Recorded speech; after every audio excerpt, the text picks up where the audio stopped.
Mon père s'appelait Bernard, ma mère Marie, et tous les deux étaient sourds. Ce qui les réunissait, c'était la surdité. Mon père et ma mère travaillaient dans un établissement pour les enfants sourds qui se trouvait à Marseille, à la Valentine. Maman était éducatrice et mon père était agent d'entretien. Ils ont eu 2 enfants qui, eux, étaient entendants. Mon frère, Gilles, et moi, Véronique. Enchantée.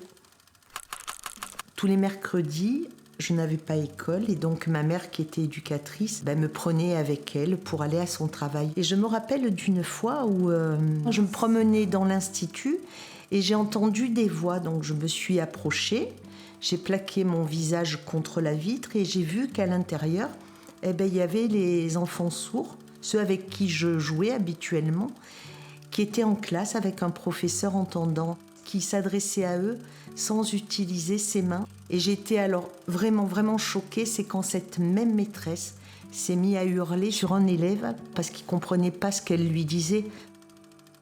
Et de ce jour-là, je me suis dit, quand tu seras grande, Véro, tu vas devenir enseignante pour les enfants sourds et montrer à tous les professeurs entendants que les sourds, ils comprennent aussi bien que les entendants. Il faut juste que tu parles dans leur même langue.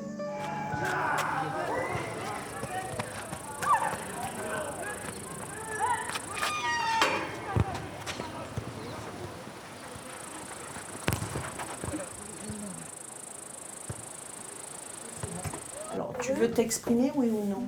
Non. Bon. Ce matin.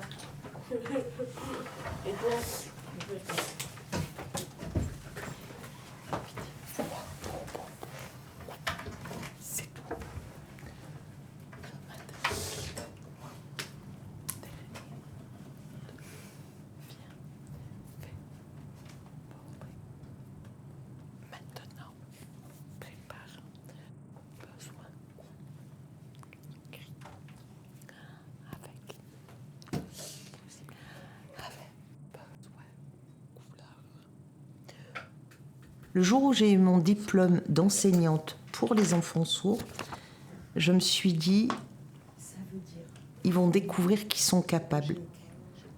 Avec les gestes, avec un regard différent, on va partir de ce qu'ils savent pour les amener vers une langue qu'ils ne connaissent pas, la langue écrite.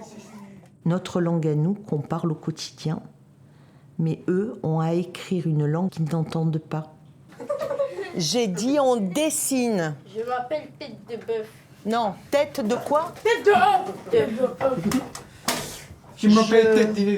Alors, vous sentez déjà au départ la tête, je signe pas, parce que sinon je... Alors, comment on imagine la tête? Quelle est la forme? Déjà, il y a un indice. Vous avez ri, c'est vrai. Nesrine, vas-y, lis-le. Je m'appelle Tête de œuf. Je m'appelle Tête de... Je m'appelle Tête d'œuf. L'œuf, c'est quelle forme? Ça veut dire...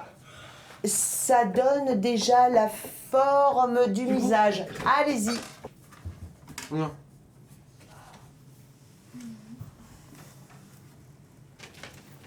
C'est les mêmes. Oui, super, très bien. Vert. Vous n'avez pas continué. Mais c'est quoi ce truc? Je connais pas. Enseigner le français, c'est quand même un temps qui demande beaucoup d'efforts pour l'enfant sourd. De la concentration, de l'écoute lorsqu'on est dans un temps de travail articulatoire, mais aussi de mémorisation. Les bras, regarde le texte. Est-ce qu'il y a écrit « j'ai des bras » ? Alors, mais par contre, au départ, le départ, tu as la base. Tu imagines. Ici. Oui, toi tu as parlé. J'entends, tu me dis, j'ai 3 les yeux. Les, il y a pas, et toi tu l'as parlé. Enlève-le. J'ai 3 les yeux. J'ai 3 yeux.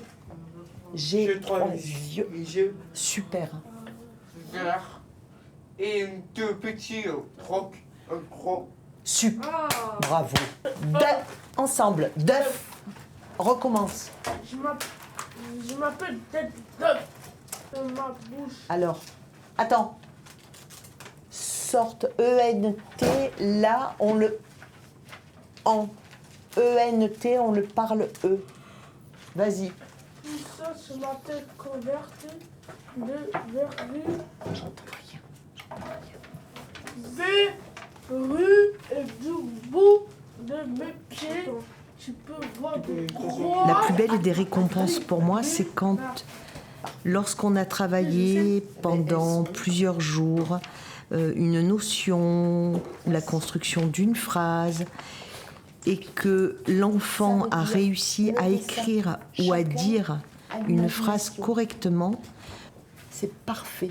Leur regard s'illumine et me disent sans bruit, j'ai réussi, j'ai fait exactement parfait, correct, et j'ai dit oui.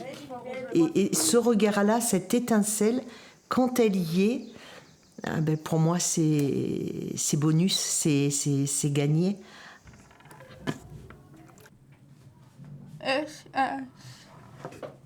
J'entends.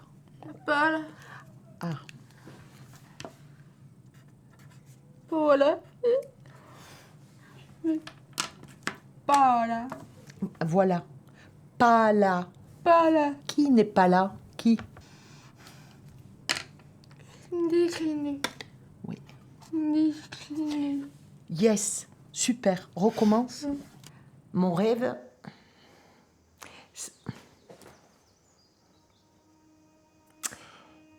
c'est que je me suis toujours dit, Véro, tu seras le pont entre les entendants et les sourds. Que les sourds, on ne les voit plus comme des handicapés. Et ce pont, je voudrais vrai, mais ça arrivera un jour, je le sais, je le vois, je le sens. Un jour, les sourds, ils se promèneront dans la rue, ils signeront et la personne d'en face leur répondra en langue des signes. Et donc finalement, les personnes sourdes, ce seront juste des personnes comme moi, comme vous.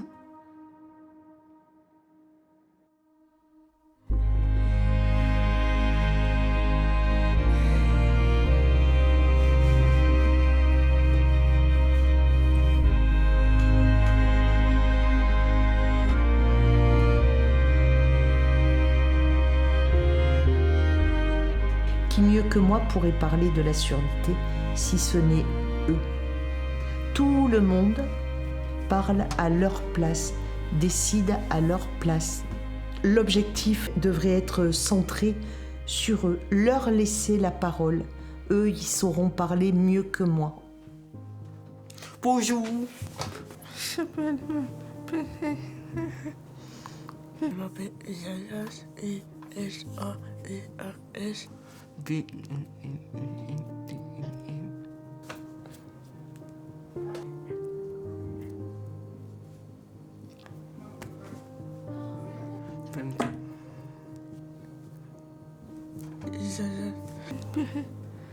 Je suis né malentendant, 3 ans et demi ou 4 ans, malentendant, et maintenant, moi, en temps, je suis sourd, voilà.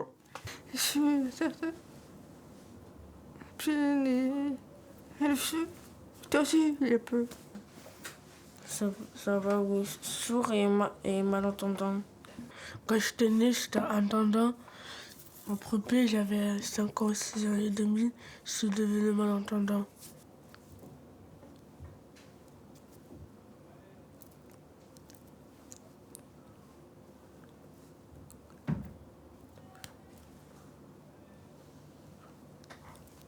Parce qu'en maternelle, j'avais une école spéciale. Il y avait entendant et sourd, c'est mélangé. J'étais dans une classe où j'étais avec des sourds. On était 6 ou 8, un truc comme ça. Et quand je suis arrivée en primaire, c'était moyen, j'étais tout seul, j'étais 30 dans la classe et c'était trop dur. Mais elle est toute seule.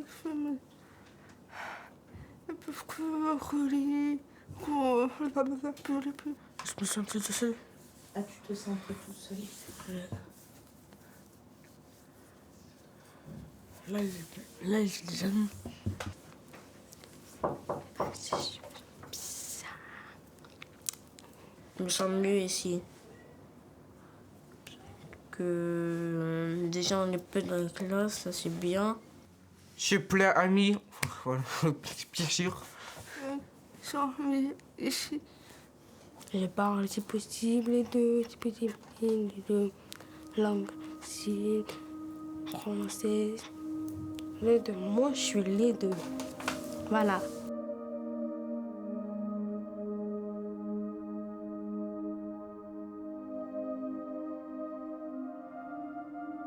Mes parents, en partant, ils ont emporté une partie de mon enfance. Ils ont emmené avec eux ma langue maternelle. C'est avec cette langue-là que j'arrive à dire le plus de choses, mais vraiment profondément.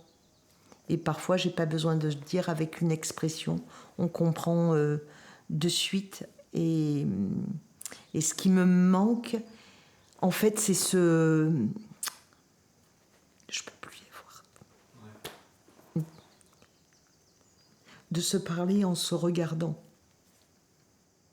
C'est ça que je trouve formidable, parce que dans la LSF, on ne peut pas cuisiner tout en se parlant. Il faut qu'on se regarde. Et le fait de se regarder, c'est vraiment... on ne peut pas se quitter. On doit vraiment se regarder, s'écouter. Et ce temps-là, ce moment-là, il n'y est plus et je le retrouverai jamais.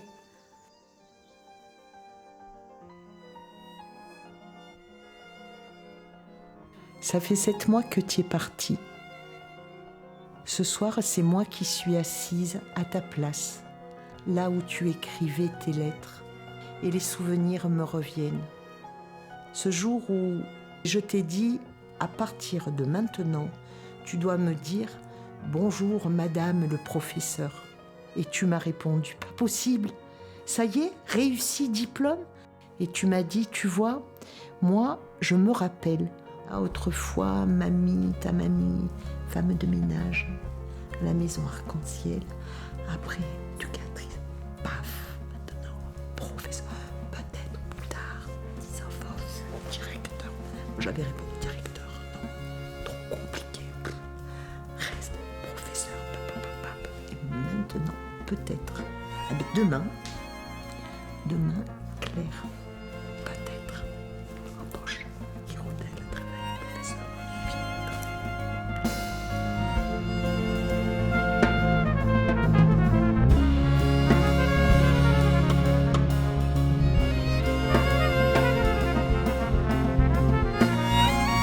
Mais aujourd'hui, je veux te le dire. Peut-être que l'année prochaine, en septembre, Claire sera professeure aux Hirondelles. Je ne sais pas encore, mais toi, je sais que tu le sais déjà.